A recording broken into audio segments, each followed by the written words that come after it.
You challenged us to take a deep dive into the philosophy of shame, and wow, what we found comparing Aristotle and Xunzi is incredible. Yeah, it really makes you think. We're diving into this new book by Jingyi, Aristotle and Xunzi, on shame, moral education, and the good. It's fascinating to see how these two philosophical giants from completely different corners of the world and totally different time periods dealt with this idea of shame. It really is. But before we even get to their theories, there's this big obstacle. You're talking about that translation problem, right? Zhao points it out right away. It's so much more than just, like, finding the right words in Greek and Chinese for shame. Right. It's about understanding those deep cultural meanings, those little things we might miss if we're not careful. Exactly. Take the Greek words Aristotle uses, eidous and ishuna. Ishuna is closer to what we think of today as shame. That feeling when you trip and fall in public, you're like, did anyone see that? Yes, exactly. Tied to what we do and worrying about what others think. Right, totally. But then there's aegis. That one's trickier. It's more about holding back that voice inside you that stops you from doing something dishonorable, even if nobody's watching. So less about being caught and more about your own sense of honor. Like, I wouldn't do that, it's just not right. Exactly. And this is a big deal because it shows us how Aristotle saw shame. He thought as we grow up, as we use our reason more, we should rely less on Aishuna, that fear of being caught, and more on aegis. Like we're graduating from don't get caught to really understanding what's right and wrong on our own. Precisely. Now, when we go to Xunzi in China, he's got Zhu, Qi, and Ru to work with, and they all relate to shame. Whoa, so many shades of shame. It's like a whole rainbow of feeling bad. It is, and this is where comparing Aristotle and Xunzi gets even more interesting. They both saw shame as more than just a fleeting feeling. To them, it was a powerful tool, something that could shape people. And not just about saving face, right? This is deeper. Exactly. This is about molding character, behavior, even how society functions. Okay, so how did they think that worked? What's the connection between shame and actually becoming a better person? Well, Aristotle, he was all about reason, right? He believed that shame, especially aegis, was so important for young people. It's that feeling when we see we're not perfect. And it makes us want to be better, especially when we care what others think. Makes sense. We've all been there. Right. But Aristotle also believed that as we mature, our reasoning gets better and we should start to internalize those values. Shame then becomes less about what others think and more about living up to our own standards. So it's about developing that inner compass. Exactly. Now, Xunzi in ancient China was a bit more practical. He understood the role of reason, of course, but he also thought humans are born with these selfish desires. Oh, so we're not born perfect little angels, according to Xunzi. Not quite. He said we need guidance, we need structure from society to become truly good. Like just knowing what's right isn't enough. We need something more to actually do it. Right. It's like he's saying, sure, reason's great, but we also need some rules to keep us on track. I like that. Rules of the road for being a good person. Exactly. And Xunzi saw these external structures, rituals, customs as ways to instill the right kind of shame, the kind that keeps those selfish desires in check. So fascinating how their different views on human nature, whether we're born good or prone to selfishness, shape their whole approach to shame. Exactly. And it makes you wonder, if they were around today, how would they view things like social media? It's like this whole new arena for shame and morality. Oh, absolutely. We could spend a whole other deep dive unpacking that one.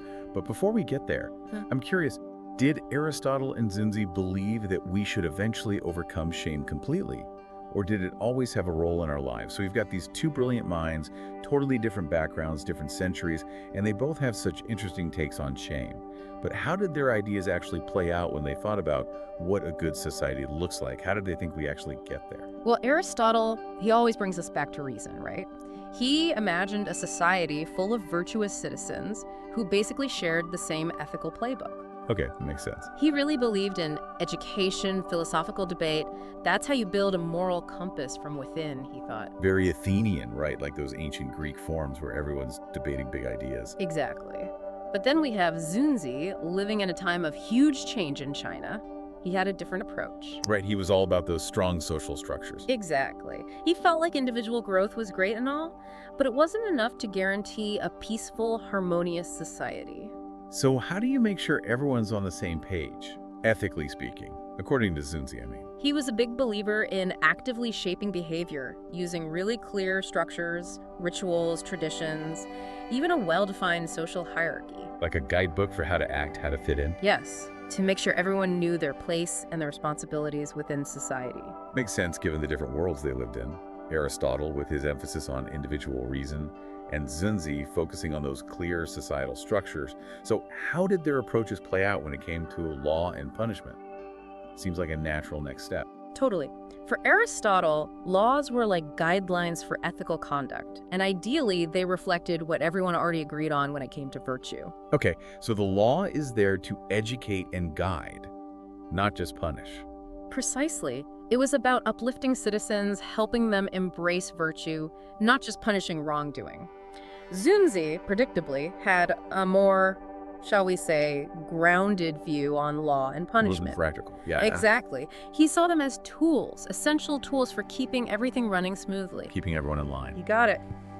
Laws and punishments were deterrents, reinforce those social expectations and keep people from stepping out of line. And this is where it gets really interesting because even though they have different approaches, both philosophers, they both understood that shame could be this powerful tool To shape how people act. Yes, and not just individuals, but society as a whole. It makes you think that this whole idea of shame cultures versus guilt cultures, it's a bit too simple, isn't it? Yeah, definitely more nuanced than that.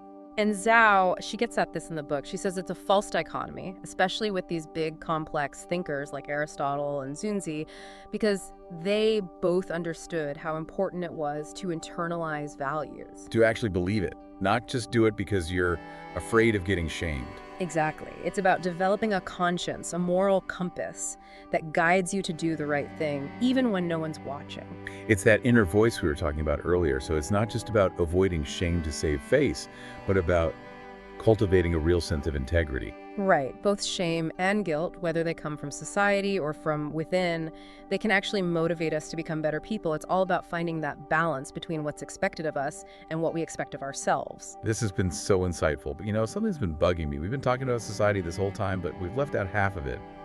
Where do women fit into all of this? Oh, that's a very important point, and it's something Zhao addresses directly, because you're right, women are noticeably absent in both Aristotle and Xunzi's discussions of shame. It makes sense, historically speaking, but still important to point out.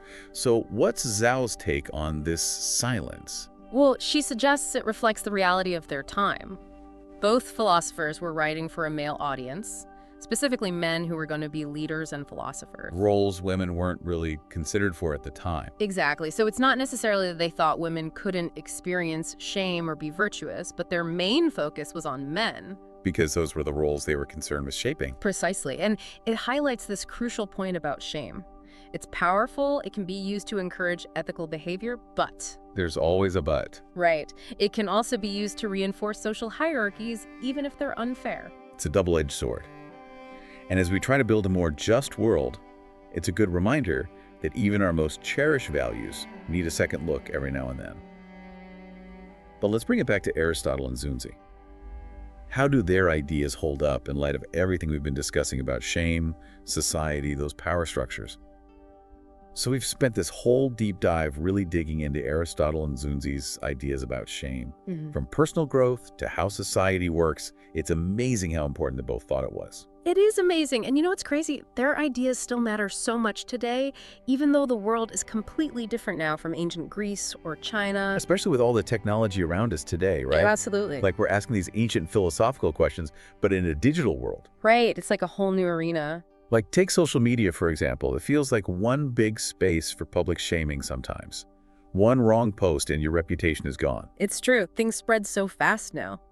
What do you think Aristotle and Xunzi would make of all this? I mean, if they were here to see how we use social media. Oh man, that's a great question.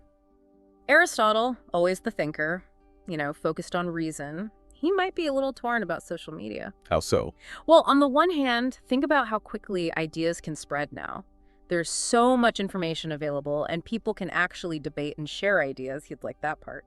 But then there's that whole thing about hiding behind anonymous accounts and saying whatever you want, no matter how hurtful. Yeah, it doesn't bring out the best in people sometimes. Right. And it can make us jump to conclusions, make us act impulsively without really thinking things through. It does make you think about how social media can be this amazing tool for connection and also this platform for negativity and bullying. Exactly. And then there's Xunzi. Now, he was all about order and tradition, right? Mm. I think he'd be really concerned about how social media can break down those established structures. It can definitely shake things up. Right. Social media has a way of blurring the lines between people, breaking down hierarchies. Xunzi might see that as a recipe for disaster. Interesting. So both of them might see the risks of social media, but for different reasons. Aristotle's concerned about reason and impulsive actions, and Xunzi is worried about the breakdown of order and tradition. Exactly. It's like two sides of the same coin. Which brings us to another really fascinating intersection: technology and philosophy. What about artificial intelligence? Can we even program AI with a sense of shame? Whoa, now that is a mind-blowing question. Oh, right. And the implications of that. Yes. It's huge. I mean, can an AI ever really understand something like shame? It's such a human emotion. It's tied to our experiences, how we relate to each other. Exactly. And that's what's sparking all these debates.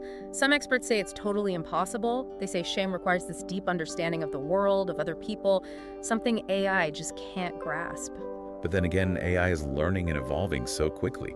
What if these really complex systems start developing their own ideas about right and wrong? What if they develop something like a conscience by watching us, by processing all that data? That's the heart of it, right? Could shame make AI more responsible? Or is it just going to reflect our own biases back at us, even magnify them? It is kind of scary and exciting all at the same time. Thinking about AI developing something like a conscience, it's like we're moving into this whole new philosophical territory. We are. And that's why philosophers like Aristotle and Xunzi are so important, even thousands of years after they were alive. Their ideas about human nature, about what's right and wrong, about how societies function, it gives us a place to start tackling these huge questions. This deep dive has really blown my mind. It's incredible how thinking about something like shame can open up all these bigger questions about technology, about ethics, about what it means to be human in the first place. Right, and that's the best part about philosophy. It's not about getting the right answers, but asking the important questions, the ones that really make us think, that still resonate with us after all this time. So true. And as we navigate this world, it's more complex and technologically advanced than ever before. Those questions and the wisdom of thinkers like Aristotle and Xunzi will become even more essential. Thanks for joining us on this deep dive into the enduring relevance of shame. We hope it sparked some of your own reflections, maybe even some good philosophical debates.